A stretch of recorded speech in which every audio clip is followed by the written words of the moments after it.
I will now start Lab 6-4 Comprehensive Case Dillard Store Data Hypothesis Testing.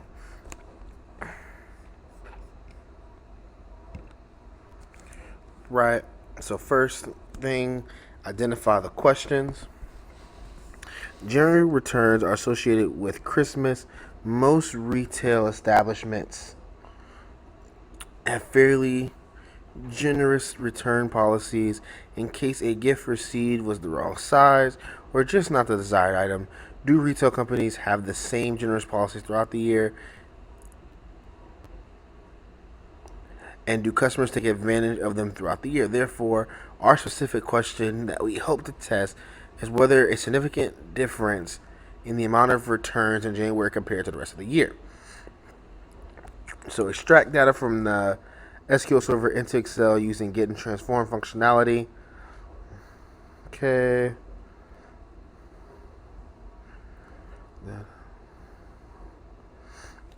Okay. So I'm going to go ahead and open Excel on the VMware. So data, close that. Got it. I'm going to get data from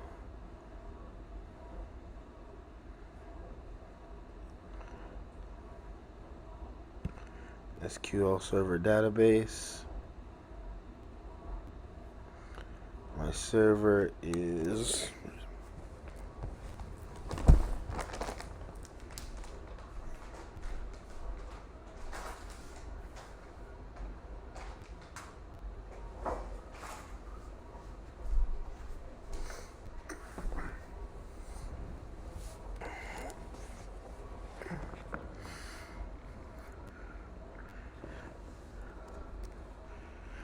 ESSQL1.walton.uark.edu. And I know it's like, let me go look at this. Data, get data from database SQL server. My server is ESSQL1, not caps.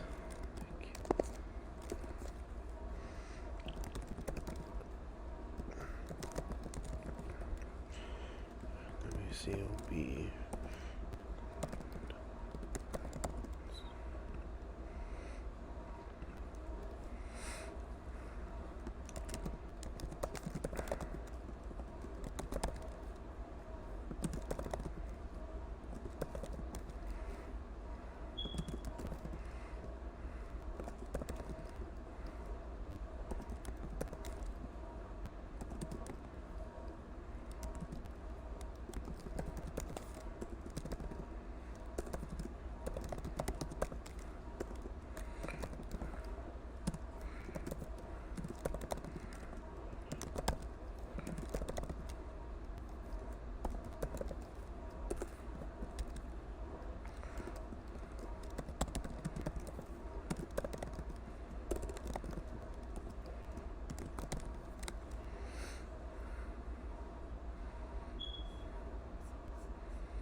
right. Go ahead, run this.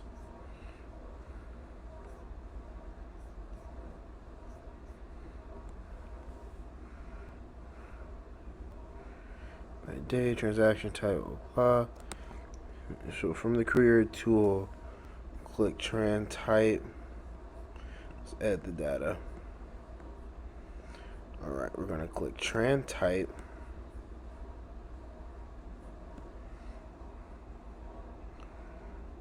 We're gonna click tran type, and then we're gonna click pivot column under manage column. No, transform the data, pivot column, tran date.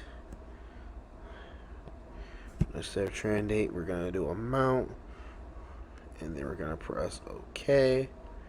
Now that the data has been transformed, you can load by hitting close and load the home tab.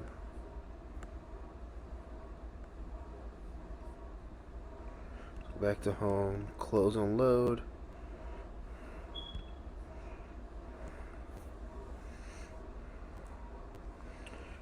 Got it. Alright. Now 5. Okay. 1014 rows, great. Now create a pivot table. So we're gonna hit insert tables, pivot table from query 1. We're gonna add it to the database model.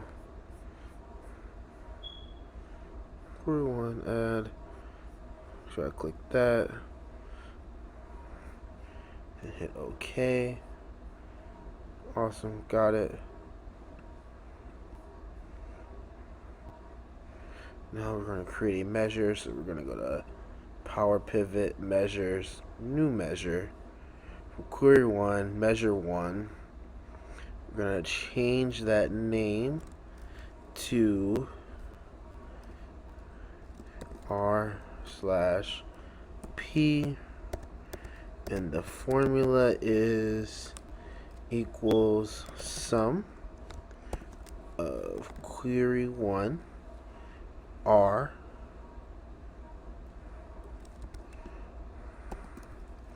divided by the sum of query P.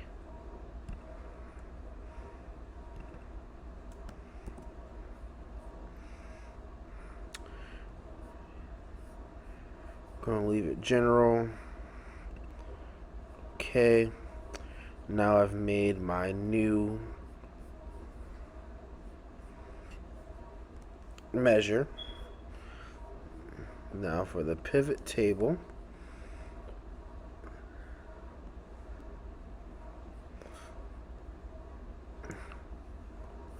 so I want the trend date by the trend month.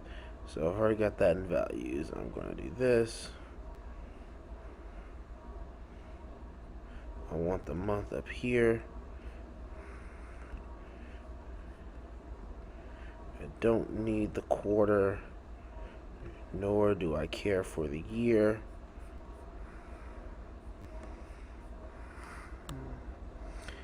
And I only want to see January. So let me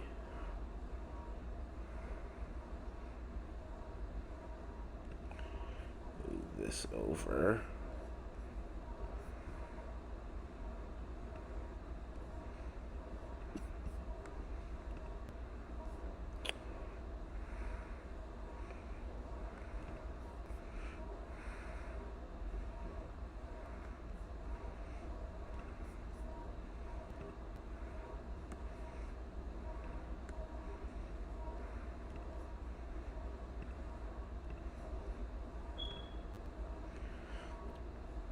Now I only see January.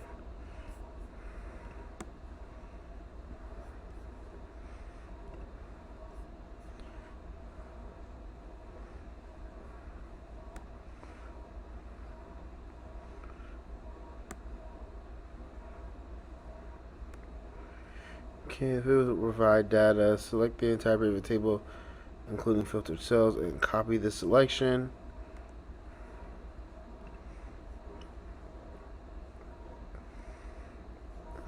Do myself a favor. Do them all. So I want to copy the entire thing.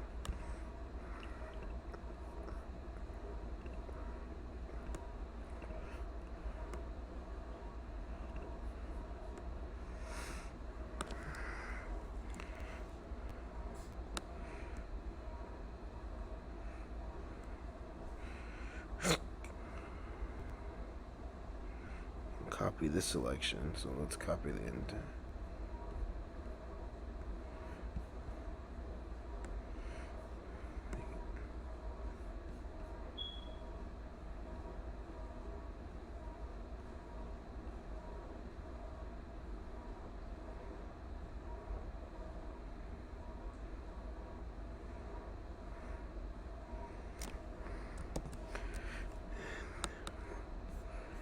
wants me to go to D1 and paste it there. Did it. Now you can modify the filter. Place a check mark in the box. Select multiple.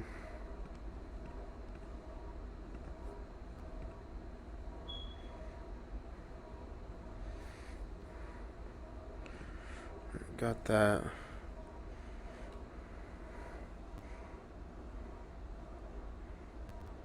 Okay.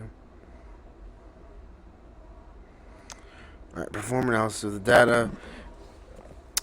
To run a hypothesis test in Excel, you need to first enable data toolpack add-in. I already have.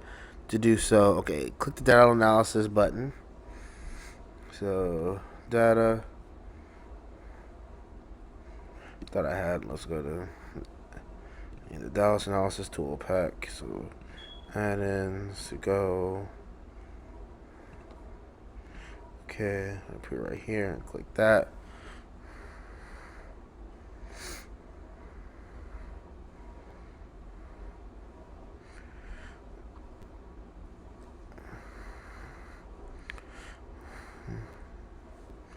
And I want to do t-test 2 sample. Unequal variances. Yeah, most of the year, so okay.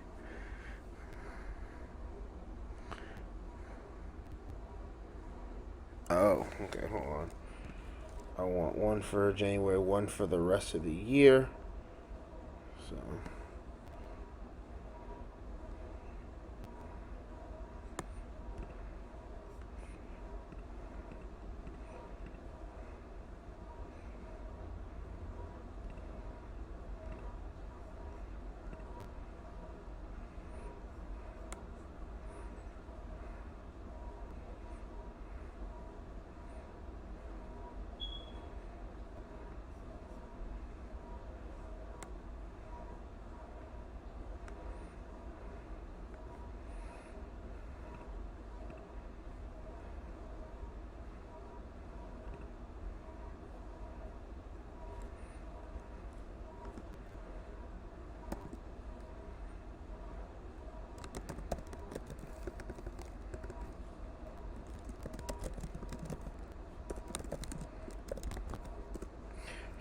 alright, now we're gonna go back to data analysis.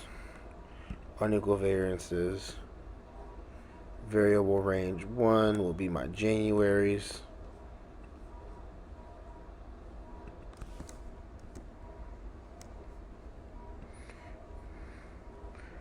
Till 96. So I don't want 97.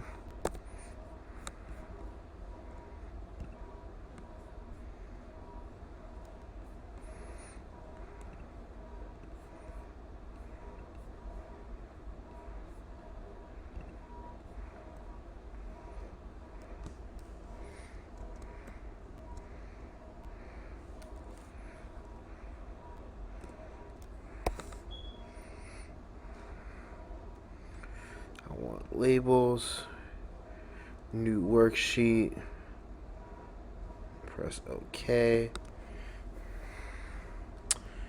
Right.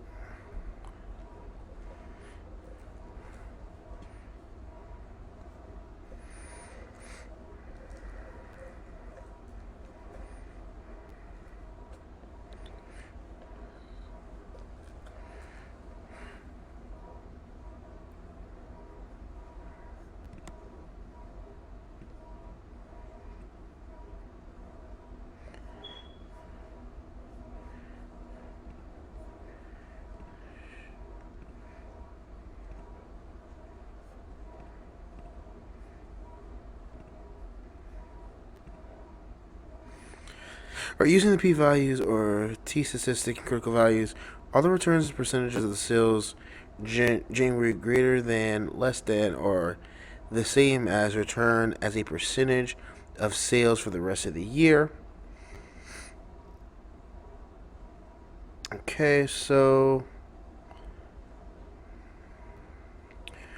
The returns are actually, assuming that the negative, let me read, kind of glance through here.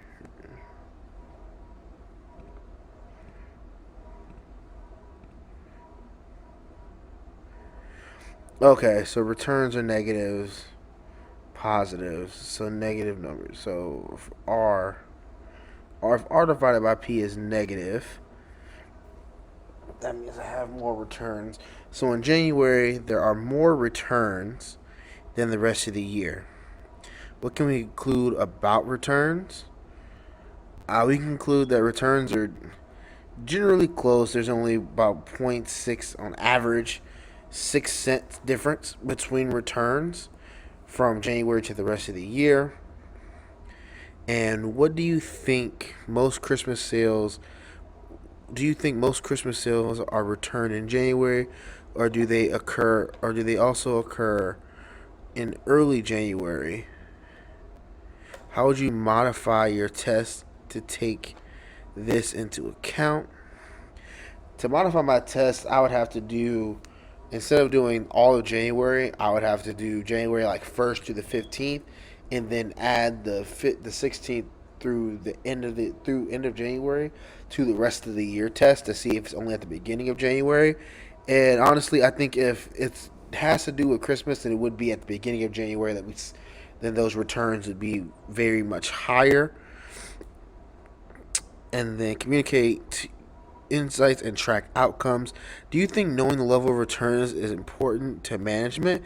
Yes, because if we know the level of returns, we know that people aren't really just taking advantage of the return policy. They are really just returning them because of extraneous factors due to Christmas. And then, assuming management wants returns information, do you think they need this information on a daily, weekly, or monthly basis due to information overload? They can't track everything on a daily basis. Some information is important to disclose frequently. I think return information should really be on a monthly basis or even a quarterly basis because it's good to know if people are returning items and then of why they're returning them. So when it's coming, like Dillard's being a department store, they do want to see how many returns they're getting so they can figure out exactly why they're returning them and fix that problem so they don't keep getting more and more returns throughout the year affecting their bottom lines. This will conclude Lab 6-4.